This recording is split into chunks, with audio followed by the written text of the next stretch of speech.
Good morning, Mario, and good morning, Switch fans. I'm bringing you the Nintendo news on the daily. They like to call me Deuce Bailey. Actually, it's just Zach from SwitchForce. What's going on, everybody? Hope you're having a fantastic day. Make sure to hit that like button if you enjoy the show. It helps out a lot. And let me know what you're thinking about what Nintendo is doing in the comments down below, all right?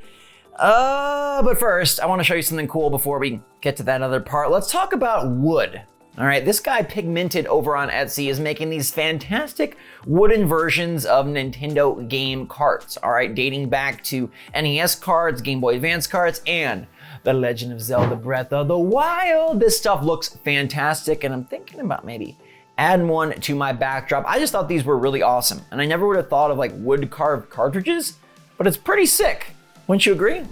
Also now, reviewers are agreeing that 13 Sentinels Aegis Rim is the top rated Switch game of the year so far. It clocks in at a 91. This is a vanillaware game that merges a really apparently amazing story with some RTS strategy hybrid gameplay. It released on PS4 way back when, apparently runs even better on Switch, and comes out next week.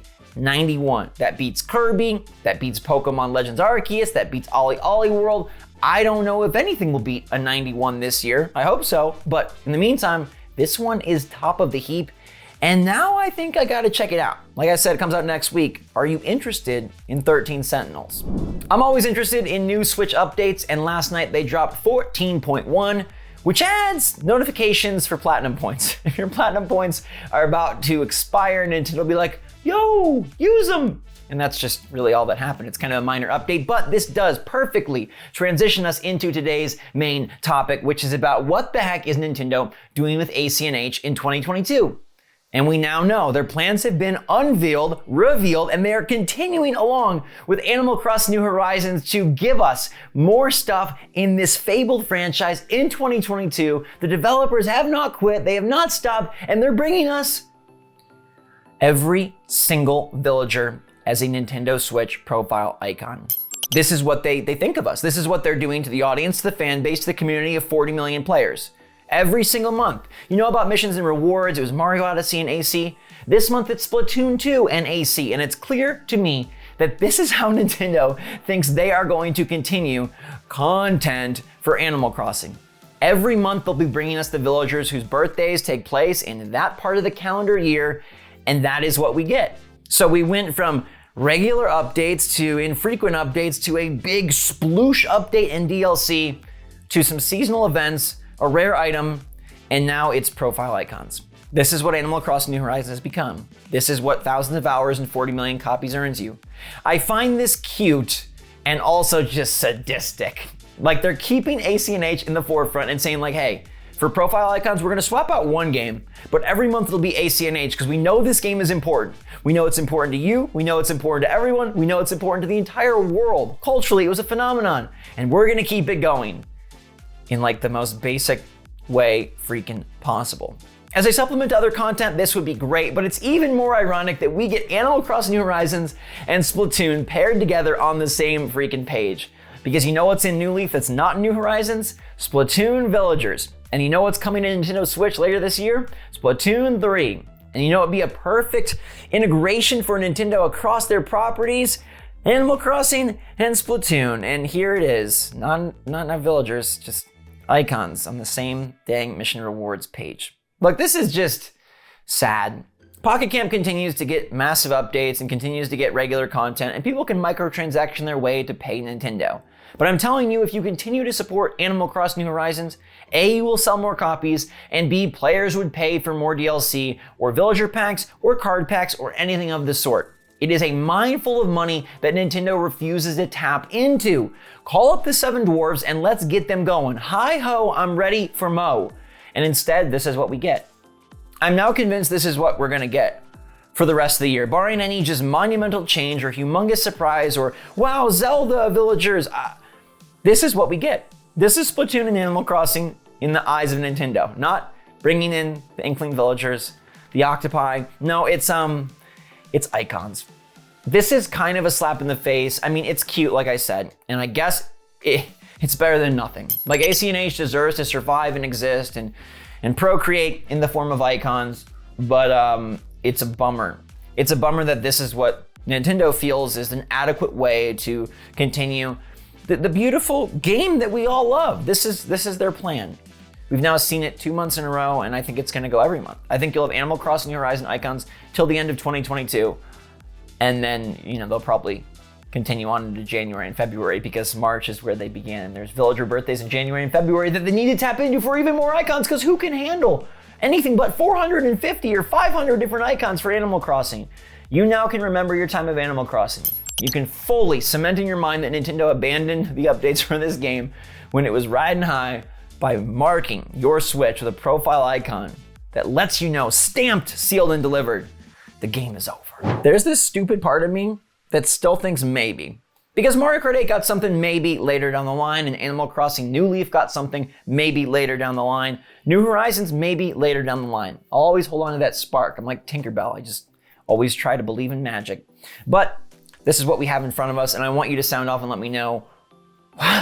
I know what you're gonna say. How do you feel about Nintendo supporting ACNH with profile icons? I mean, if you love it, that's okay. It is cute. It's just inadequate, and it doesn't pay homage to a game that really meant so much and sold so well. This isn't a cult classic. This is a cultural phenomenon. Nintendo, take notice. Whew.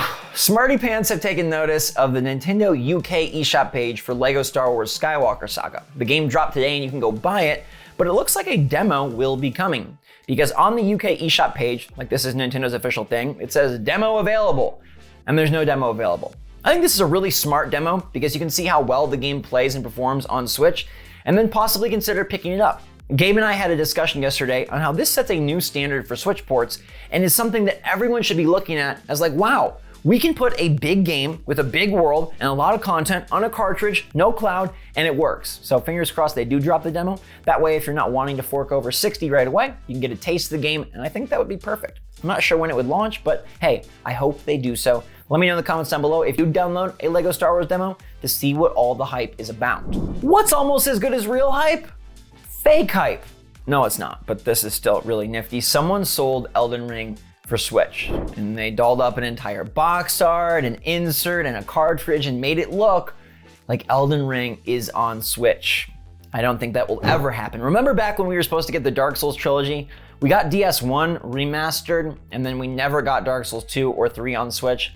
I wonder if that'll still happen. Maybe use the popularity of Elden Ring to launch into a new era of Soulsborne on Switch. But anyways, this is a cute idea, very clever. People just doing a lot of fun stuff in the art department for Nintendo Switch, and I wanted to bring it to your attention. But let's now take our attention to your other attention, which was last night's poll where you gave your thoughts on Nintendo's backwards compatibility and classic games efforts, their successes. All right, you can find the community polls every single weekday evening on the community tab, and I'd love to hear from all of you, so make sure to sound off and participate.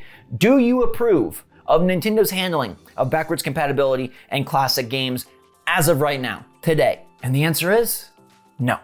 80% say they handle it poorly, and I got to agree. Like, part of me is like all about the new, so I get that 6% say they don't care about old games because I'd rather play something new than old. But I do think when you're Nintendo and you have this entire library and you've established this just history of so much fun and so many huge hits, you owe it to your fan base to support that, or at least you should try, or at least you should make money off of them. But they won't even charge us for a proper virtual console. They just kind of slowly drip feed strange games onto their online service. And I do think they are making steps in the right direction, and I think more systems would help them get there. But as of right now, they could absolutely do better. Also, the Switch isn't backwards compatible with anything. The only way you're getting backwards compatibility is if you pay them. Not like you can pop in a Wii U disc or a Wii disc or a GameCube disc or an N64 card. I mean, the slot is only so big. 13% think they handle it well, and I guess those are probably you who subscribe to the expansion pack and do have access to the N64 and the NES and the SNES and just find that the big hits are there, so that is adequate, and they're not charging a huge price, right? Even $50 a year is cheaper than something like the PlayStation service that was recently announced or Xbox service, so I get it. There are some things they do well, but given this is Nintendo and they basically are video games, when you look back, they could do better. They really could do better. But whether Nintendo does better or worse, I will be there covering it with all of you. We will family it up and powwow about what's going on in the wonderful world of Switch. I'll see you all then. So thanks so much for watching. Have a fantastic day. Make sure you're all staying safe, staying healthy, staying happy, staying positive out there. And if your day is going down, drink tea. I don't know, it always just kind of comforts me and makes me better. I like the fruity ones, but no matter your preference, tea can go a long way to turning your day around. Until next time though, everybody, love you lots. Thanks again. SwitchForce out.